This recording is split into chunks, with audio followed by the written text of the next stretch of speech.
bunda-bunda, apa kabarnya? Semoga sehat selalu ya. Senang sekali saya Azara masih dapat menjumpai bunda-bunda di rumah yang pasti di program kesayangan kita. Apalagi kalau bukan program persembahan untuk bunda, bunda cerdas, keluarga bahagia. Yang pastinya hanya di Mata Millennials Indonesia TV, matanya Indonesia.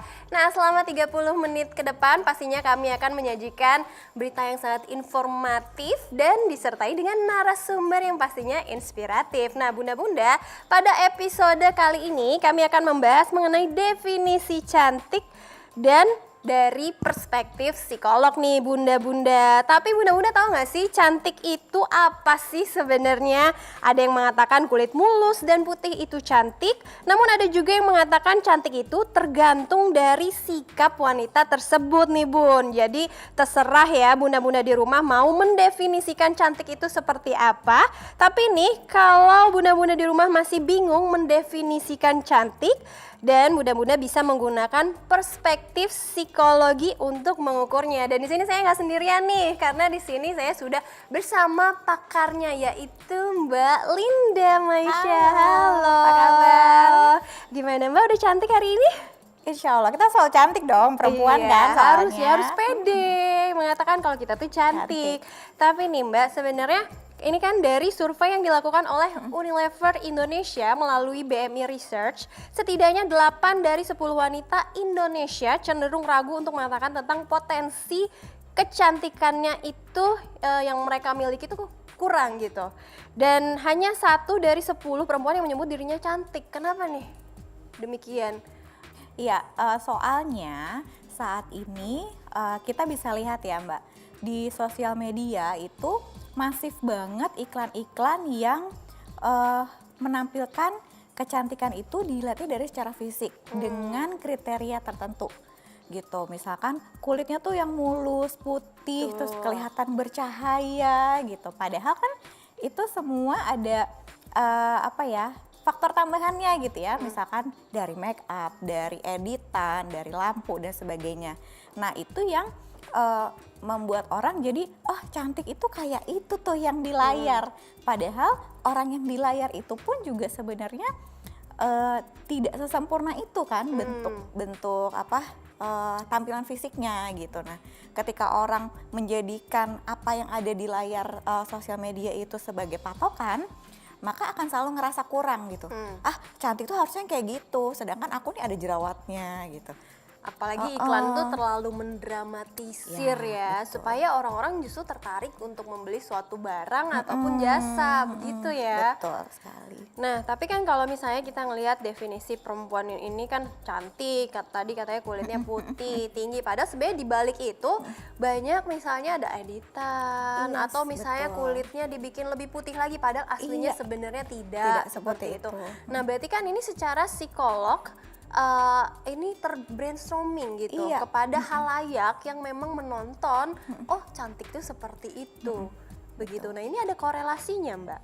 Iya gitu, jadi karena semakin masif promosinya dan kalau kita belum merasa bahwa kita ini berharga gitu ya, kita ini cantik, itu tuh bukan semata-mata tampilan fisik yang standar yang disampaikan di sosial media gitu. Nah itu kita akan terpengaruh terus gitu, akan selalu merasa kurang bahwa aduh cantik tuh harus yang kayak Mbak Zara misalnya, tinggi, rambutnya rapi terus, padahal kalau habis keramat kan belum tentu serapi ini ya apalagi kalau bangun rambutnya. tidur ya bun. Gitu, jadi kan itu yang membuat orang jadi selalu, terutama perempuan-perempuan Indonesia ini jadi selalu merasa kurang gitu, apalagi iklan kalau misalkan pakai produk ini maka kulitnya jadi lebih putih gitu. Padahal yang cantik itu nggak masalah mau warna kulitnya apapun gitu kan. Kalau memang teman-teman saudara-saudara kita di Indonesia Timur yang warna kulitnya lebih tan gitu ya, lebih coklat, apakah mereka tidak cantik? Ya enggak dong gitu ya. Mereka tuh sangat cantik. Jadi kita perlu memilah gitu. cantik itu bukan soal tampilan fisik. Gitu. Dan buat bunda-bunda di rumah jangan termakan iklan ya, karena kan mungkin yang dipilih memang talent atau model yang memang sudah putih, pada Yes, kenyataan belum betul. tentu menggunakan produk tersebut langsung putih kan ya. Nah, tapi kalau kita ngomongin definisi cantik dari berbagai macam daerah itu kan beda ya. Tadi misalnya kayak yang di budaya timur, mungkin ada yang hitam, bahkan misalnya di Afrika mungkin banyak yang hitam tapi banyak yang cantik atau Iya. ataupun manis. Nah, apakah makna kecantikan itu dipengaruhi dari budaya mereka masing-masing? Iya, betul banget gitu ya Mbak Zara. Memang cantik itu konsep yang sangat dipengaruhi oleh budaya, gitu. Secara turun temurun tentunya. Jadi ada budaya itu kan membentuk persepsi masyarakat, gitu. Jadi kita diajarin misalnya nih, iya kamu harus kurusin badan biar cantik, gitu. Kamu mancungin hidung biar cantik. Jadi kayak figur cantik itu ada kriteria fisiknya. Padahal kita ini kan sudah terlahir namanya perempuan itu ya cantik. Betul. Apapun tampilan fisiknya. Jadi kita nggak perlu memodifikasi lagi sebenarnya supaya biar cantik. Nah, cuman si budaya ini di setiap tempat itu beda-beda. Kayak tadi Mbak Zara bilang itu benar banget. Contohnya misalnya nih di Cina ya. Di zaman dulu itu ada suku yang norma cantiknya adalah perempuan itu kakinya kecil. Jadi mereka tuh sampai dari kecil dipakein sepatu yang ukurannya nggak tambah besar supaya Kalau kakinya nggak tetap salah kecil. kakinya yang dilipat Yes, gitu tidak sih? betul sekali. Jadi semakin kecil kakinya itu semakin cantik. Atau misalnya di Thailand gitu ya, ada suku yang kriteria cantik dan keren seorang perempuan tuh yang semakin panjang Oh, lehernya. yang pakai kalung dimasukin gitu. dari kecil ya. maka dia Ditambah cantik. tambah gitu. Padahal kan itu sebenarnya tidak nyaman ya menyiksa Iya. anatomi tubuh kita gitu. Jadi definisi cantik itu memang benar-benar terpengaruh banget sama budaya. Dan sebenarnya paling penting juga dari selera masing-masing orang. Yes. Terkadang misalnya menurut saya nih, Mbak Linda cantik misalnya. Terus misalnya menurut Mbak Linda mungkin aku bukan tipe Mbak Linda nih, ada yang lebih cantik kan itu tergantung dari perspektif masing-masing Yes, orang yang benar mengatakan apakah dia cantik dan dia tidak cantik. Tapi kebanyakan kalau kita ngomongin cantik, nah yang tadi banyak individual masing-masing tuh yang merasa dirinya kurang sempurna, kurang cantik dan bahkan membanding-bandingkan dengan orang lain. Nah, itu bagaimana menurut pandangan psikolog? Ya, kita tuh memang naturalnya sebagai makhluk hidup itu punya jiwa kompetisi gitu ya. Survival kan, siapa yang kuat dialah yang bertahan. Nah, begitupun kalau diaplikasikan dalam si dunia kecantikan ini gitu. Jadi supaya aku bisa menjadi orang yang dihargai orang lain, maka aku harus jadi yang paling cantik secara fisik. Nah, itu yang berbahaya. Gitu, karena membuat orang selalu merasa tubuhnya kurang sempurna dan kalau itu dibiarkan, maka bisa berdampak ke kondisi kesehatan psikologisnya gitu. Karena selalu merasa kurang dan pengen ngubah-ngubah terus. Tahan dulu jawabannya. Karena nanti di segmen 2 ada yang lebih seru lagi nih seputar pertanyaan dari aku ya Mbak Linda. Jadi bunda-bunda di rumah jangan kemana-mana, tetap saksikan program persembahan untuk Bunda.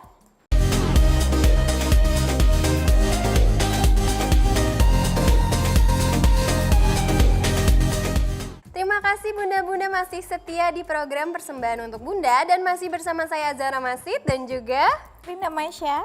Iya Mbak, tadi terkait dengan pertanyaan yang tadi nih bisa dilanjutkan seputar dengan kecantikan yang sebenarnya ini pasti semua perempuan ini itu adalah makna yang sangat penting banget nih buat hidup gitu kan, Iya. bahkan buat survival gitu ya. Iya gitu ya, tadi melanjutkan yang tadi, kalau kita membiarkan kita terjebak dalam rasa tidak aman terus gitu ya, bahwa aduh aku selalu bandingin sama orang lain, itu nggak ada habisnya gitu. Kalau misalkan lihat, duh Mbak Zara kok hidungnya bagus ya, lancip, yang cantik tuh kayak gini nih, maka aku akan jadi merasa bahwa hidungku tuh jelek, hidungku membuat aku nggak cantik dan aku pengen ngubah hidungku. Nah nanti setelah itu ketemu sama siapa Mbak Putri misalnya gitu, oh, Mbak Putri kok tulang pipinya bagus ya gitu, yang cantik tuh kayak gitu. Akhirnya aku merasa pipi aku nih gendut banget, jelek gitu ya, aku harusnya tuh pipinya kayak Mbak Putri yang tirus gitu. Akhirnya pengen ngubah dan selalu seperti itu. Nah itu kan membuat kita jadi lama-lama kayak kehilangan identitas kita gitu kan. Saya ini selalu ingin jadi seperti orang lain. Nah, Gitu. berarti kalau misalnya tadi kita ngomongin kehilangan identitas, berarti tandanya ada suatu beban terhadap diri sendiri, yaitu yang menyikapi atau membandingkan diri dengan orang lain. Nah, kira-kira bagaimana perempuan sebaiknya menyikapi standar kecantikan agar tidak menjadi beban tersendiri? Ya, menarik banget nih ya pertanyaannya. Supaya nggak terbeban buat bunda-bunda di rumah, kita perlu berhenti membandingkan diri kita sama orang lain secara fisik. Gitu. Kenapa? Karena memang setiap orang itu dilahirkan berbeda fisiknya. Gitu kan, bahkan kembar pun bisa jadi beda ya, gitu. Kakak adik beda. Jadi kalau misalkan kita bandingkan tampilan fisik kita sama orang lain dan membuat itu jadi standar kecantikan, maka itu nanti nggak ada habisnya. Kita akan selalu merasa kurang, gitu. Karena apa yang kita persepsikan sebagai bentuk tampilan yang ideal, itu tuh kan nggak pernah ada. Gitu. Kita akan cari terus dan akhirnya kita terjebak di situ. Gitu. Jadi stop untuk membuat standar kecantikan berdasarkan tampilan fisik orang lain. Jadi lebih baik daripada melakukan itu, kita bandingkan dengan diri kita sendiri. Misalnya, apakah tampilan fisik saya sekarang, kalau misalkan secara fisik ya gitu, sudah sehat gitu. Karena cantik itu kan tidak hanya soal fisik gitu. Apakah kulit saya sehat terlepas dari apapun warnanya gitu. Apakah tubuh saya ini metabolismenya bagus gitu, terlepas dari apakah tinggi atau pendek gitu loh.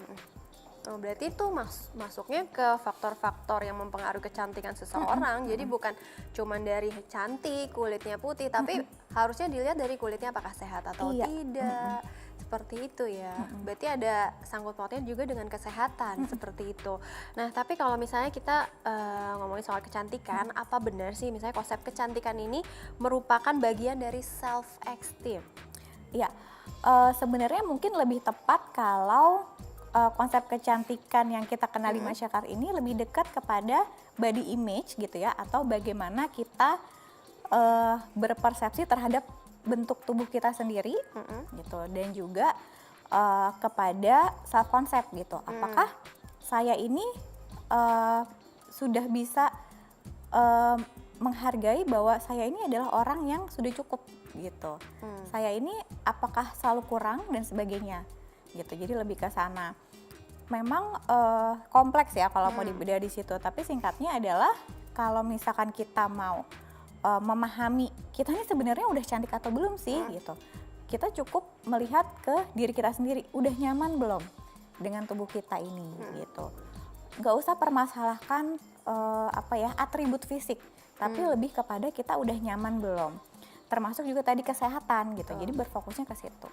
Nah, yang saya mau tanya ya, muda-muda mungkin muda-muda di rumah juga pengen tanya, sebenarnya kalau kategori good looking itu apakah masuk dalam standar cantik, dilihat dari cantik atau tampan, atau memang ada kategori sendiri sih untuk good looking itu seperti apa gitu? Iya, kalau kita mau bicara secara psikologis ya gitu, orang yang cantik atau yang tampan itu ada 3 komponen gitu ya, yaitu adalah body, mind, and soul gitu ya. Tubuh, fisik, pikiran, dan juga jiwa. Nah, ketiga hal ini yang perlu dijaga stabilitasnya gitu, dan di ranah yang positif.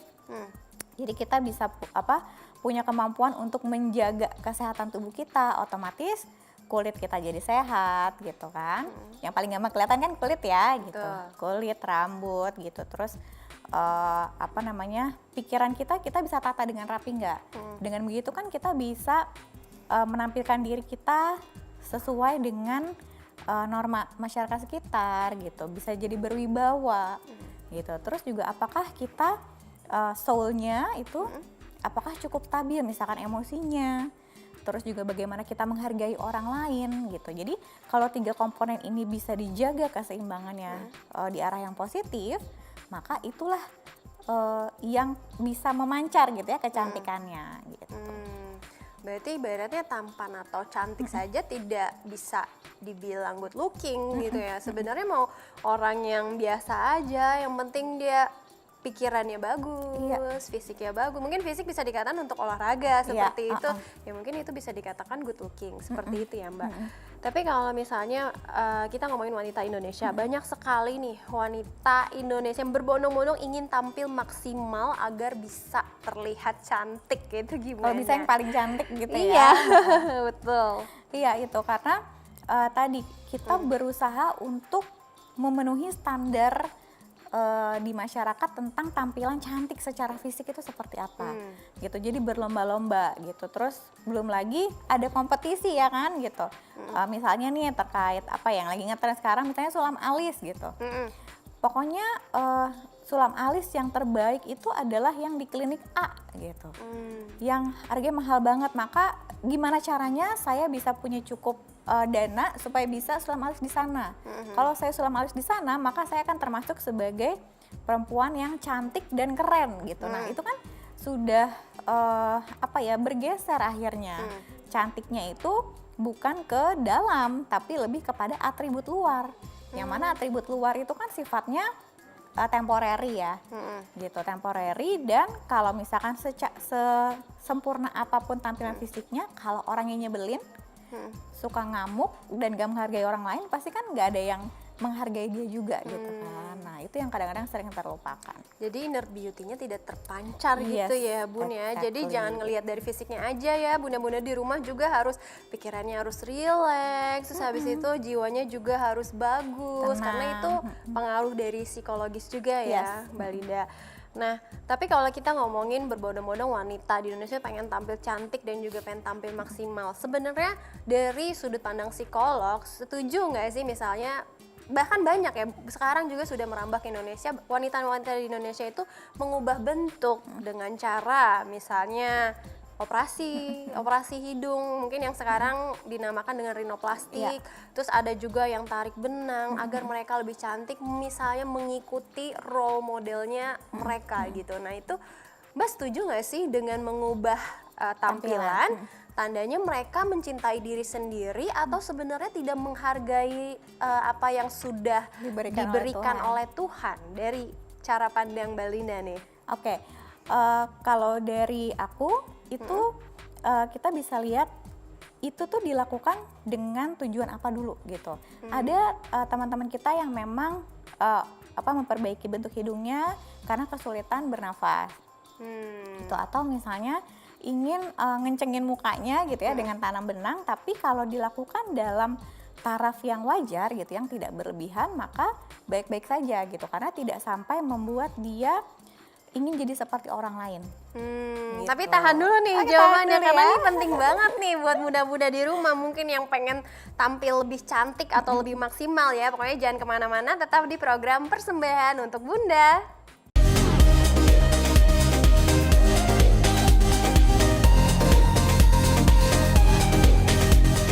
Terima kasih bunda-bunda masih setia di program kesayangan kita, apalagi kalau bukan program Persembahan untuk Bunda, dan masih bersama saya Zara Masid dan juga Linda Maisha. Iya, nah tadi kan kita ngomong banyak orang yang mungkin bisa dikatakan menghargai diri sendiri itu dengan cara mengubah Melakukan perawatan bentuk sampai operasi seperti itu. Nah dari cara pandang Mbak Linda sendiri terkait dengan psikolog itu gimana Mbak? Iya.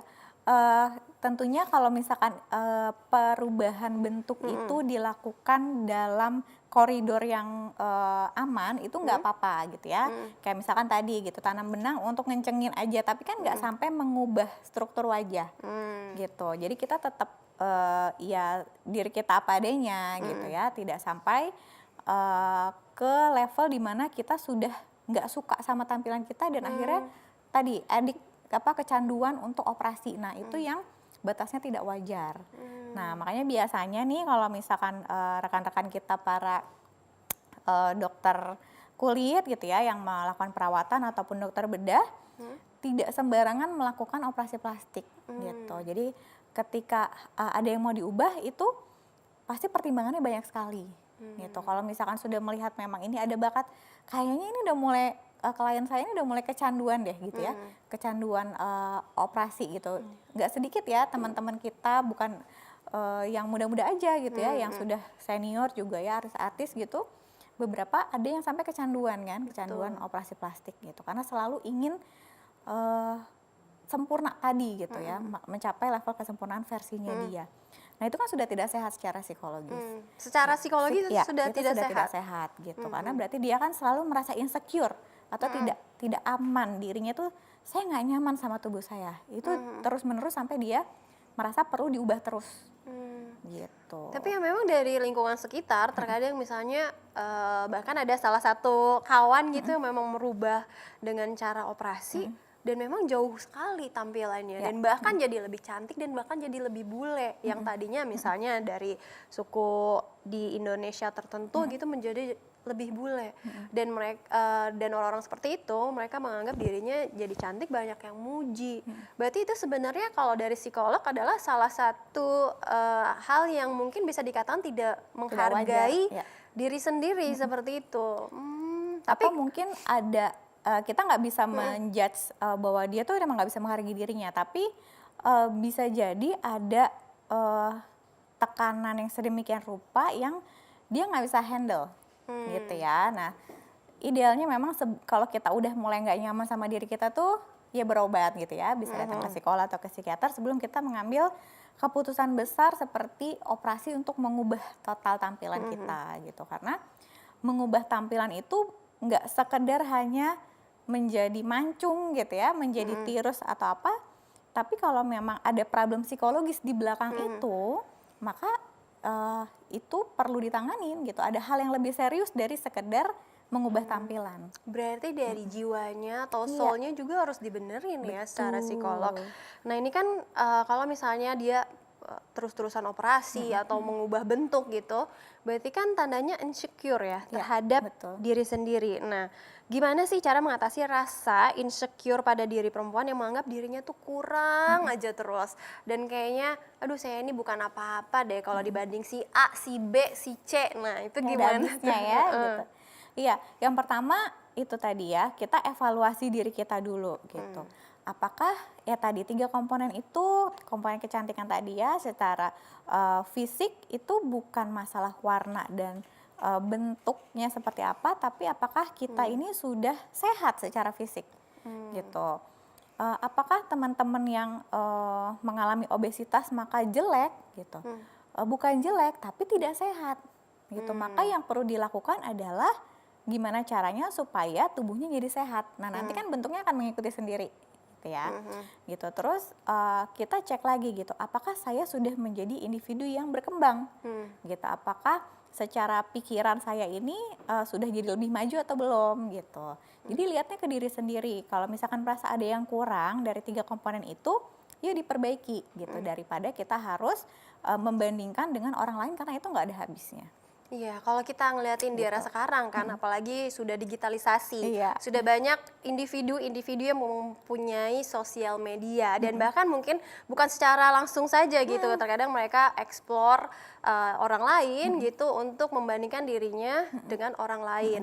Nah, apakah itu juga yang mempengaruhi supaya maksudnya kita merasakan iri atau jealous kepada orang lain? Nah, cara membatasinya itu gimana ya? Nah, ini juga salah satu fenomena yang cukup banyak terjadi di klinik ya gitu ya, menemui klien-klien terutama yang aku dapatkan itu teman-teman adik-adik di usia remaja yang begitu masif melihat sosial media dan membandingkan dirinya dengan figur-figur yang dianggap ideal secara fisik dan akhirnya langsung insecure dan itu berkepanjangan sampai mengakibatkan klien-klien ini mengalami gangguan psikologis gitu ya. Jadi ada yang depresi gitu dan macam-macam lah ya gitu. Nah, salah satu yang treatment yang dilakukan adalah puasa sosial media. Atau sosial media kita itu kita batasin. Misalnya gitu. Karena udah tahu bahwa saya ini insecure kalau lihat model orang yang badannya kurus tinggi gitu ya, sementara saya ini nggak kurus dan nggak tinggi gitu. Maka kalau saya insecure melihat itu, akun-akun seperti itu nggak saya follow gitu. Nah tapi kalau misalkan kita mau ngecek nih, saya udah aman belum ya, gitu. Coba gitu cek. Ketika melihat itu merasa sudah, oh saya nggak apa-apa kok, ngelihat itu biasa aja gitu. Berarti tidak ada yang udah terancam lagi gitu. Jadi kalau memang bunda-bunda di rumah mulai merasa insecure dengan tubuhnya ketika lihat sosial media, coba deh sosial medianya difilter. Berarti Gitu. itu harus ada self control ya dari diri Yes, sendiri banget. untuk membatasi hal tersebut.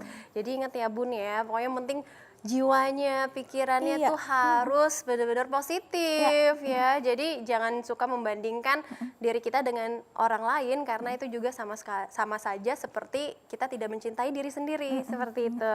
Nah, tapi kalau misalnya tips dari psikolog sendiri agar terlihat lebih cantik nih, khususnya buat bunda-bunda di rumah, seperti apa? Ya kalau dari secara psikologis kalau kita melihat 3 komponen itu tentunya yang pertama fokus ke menjaga kesehatan fisik dulu gitu ya kalau dari sisi badinya gitu. Nah itu bisa melakukan perawatan. Nah perawatan pun juga bukan nggak perlu sampai yang kompleks banget gitu ya. Atau bahkan sampai nilainya Oh, berjuta-juta gitu ya. Kalau misalkan memang secara finansial memadai sih nggak apa-apa gitu ya. Tapi kalau memang itu menjadi beban secara finansial maka jadi nggak sehat kan gitu ya. Betul. Padahal tubuh kita itu kan perlunya yang sederhana-sederhana aja gitu. Perlu banyak minum air putih, misalnya pakai pelembab, pakai sunscreen gitu. Yang penting kulitnya terjaga jadi sehat kalau untuk tampilan luar gitu. Terus makanan gitu, makanan-makanan yang sehat gitu. Itu juga mempengaruhi metabolisme dan pasti orang sehat kan akan auranya lebih memancar ya dibandingkan orang sakit kalau kita lihat gitu. Nah, terus kalau untuk jiwa dan pikiran kita, tipsnya adalah coba untuk belajar cara menenangkan diri gitu. Belajar cara mengelola emosi gitu.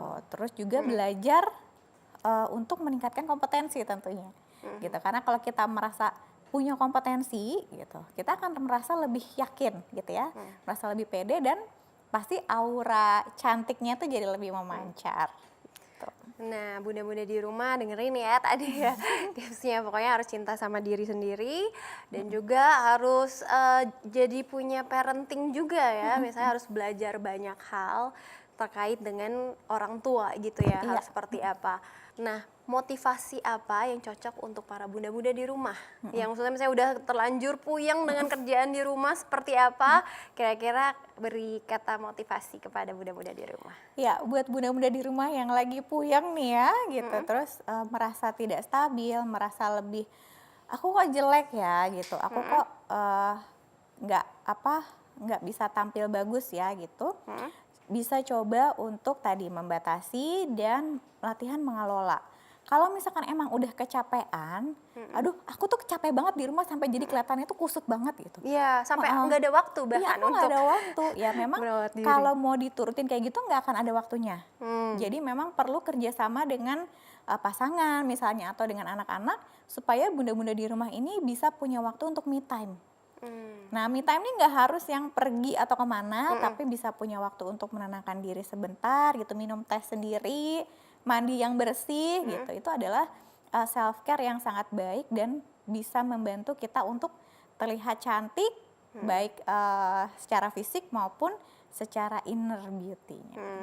Jadi bunda-bunda di rumah harus bisa nih mengelola diri sendiri, baik dari manajemen keuangan dan Iya. juga menjadi ibu, dan jangan lupa juga untuk me time supaya untuk bisa lebih menghargai diri sendiri.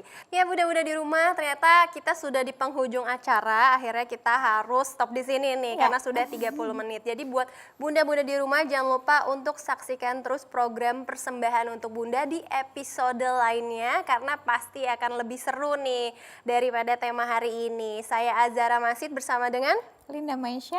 kami pamit undur diri. Bye-bye.